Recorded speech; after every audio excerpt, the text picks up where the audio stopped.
Issue 21. We start out with some robot trying to kidnap Amy for associating with Sonic, and right away it's ignoring the other people around Sonic and always has. I guess it's only programmed to go after Amy. And Amy's saying that she's Sonic's girlfriend and they're in love defensively. What a great first impression. It was kind of funny how Sonic in his disguise said, "Sonic's gonna be pretty mad when he hears about that. And I should know." It's so deadpan of him.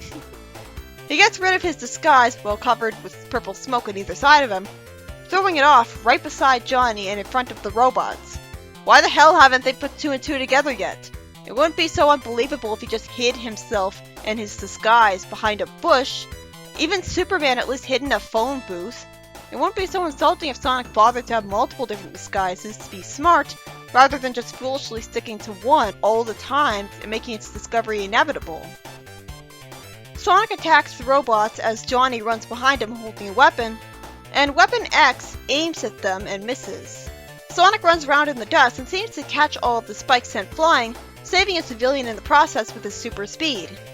Then we see that the Badniks are warping out, heading back to Eggman in the Special Zone. And Amy got kidnapped before she could be saved, with Sonic snarking, "Amy got herself into this, but she's gonna expect us to get her out. Women." Ah well. In Eggman's floating egg-shaped headquarters, it's lampshaded that Eggman needs a better public image. And he throws stuff at the advisors, telling them that he stupidly doesn't see the benefit in people liking him. Compare this to Jeffrey telling Ixis that he has to maintain a good public image as the king, and it works out really well for him. Eggman, take note. I mean, even Kim Jong-il, I'm pretty sure that he wanted people to like him because good PR. If Eggman was at least a good ruler, I don't think he'd have any problems with the heroes anymore. Eggman admits that the advice about changing his image could be taken literally for some reason. It's only a meta reason, because they kind of were forced into doing this. A robot with a girly bow snarks to Eggman's chief scientist, Grimer, that he shouldn't go into Eggman's office because Eggman's in a bad mood. Grimer goes in anyways and says to a rotten egg, "Master, is that egg you?" I really can't believe I just said that. I smiled at that. Though the sky looks really weird for the Sonic franchise, it makes me think of Frankenstein or Goosebumps. What is he? And can you believe in the entire official comic that'll never be explained? Then Sonic goes into his underground base through a tube and says he's got a rescue to take care of. And a floating head of Kintoborn in a tube tells him that he's been monitoring Eggman's army transmissions, and he tells Sonic she's being held in Eggman's fortress in the Special Zone. Okay, back up, huh? Sonic just calls him Kintoborn and isn't surprised and confused by seeing him at all. So is this Eggman disguising himself with his new image, or was I supposed to know the hero somehow had the good Kintoborn to talk to as a floating head all along? And what could he possibly contribute? He has no hands. I guess the monitoring the transmissions is how he contributes. This is, to say the least, this is the discount Nicole. And I definitely mean discount because Nicole is treated like a friend, while this guy is just treated like the computer, even called the Kintoborn computer. Sonic says that just him and for some reason Johnny are going. And they go to the Special Zone with Johnny briefly asking if they should have a plan instead of just barging in. They fly through the zone to the fortress with Sonic smashing through the door with his super speed. I guess because he has rings in his aura, he did get hurt by that.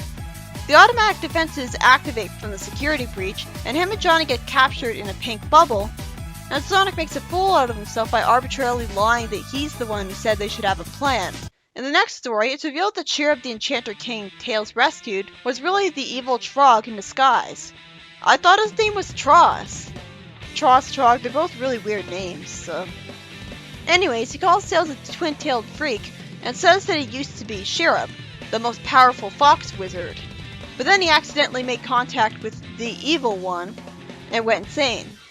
So he lured Tails here to rescue Cherub. He says here that he was changed for the better. Tails flies in the air and is called a little creep by Trog, who says "with" twice in a row. Of course, Tails gets punched flying at him effortlessly because he's not allowed to be useful. Trog threatens to use his sword to remove his tails for a trophy room like the Hunter. But then he panics about the light coming from the portal conveniently showing up out of nowhere. Did Tails summon it subconsciously? He and Arrow run into the portal, and fortunately the sword that's thrown goes right over their heads, missing them.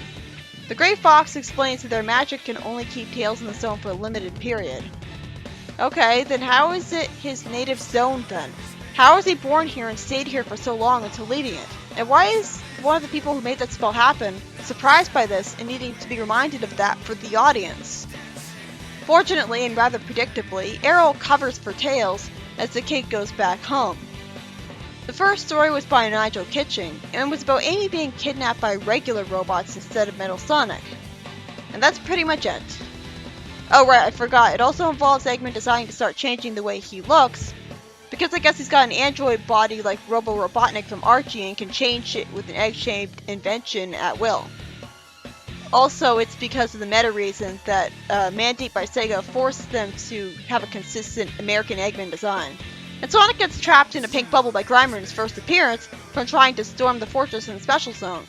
The second story was also by Nigel Kitching and revealed that the Enchanter King Sheriff actually became the evil monster Trog that Tails humiliated earlier after he was exposed to the evil one. That's certainly a plot twist.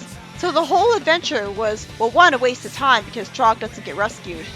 But two, it was about him trying to lure Tails to his doom.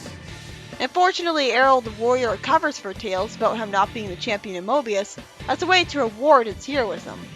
So that's good.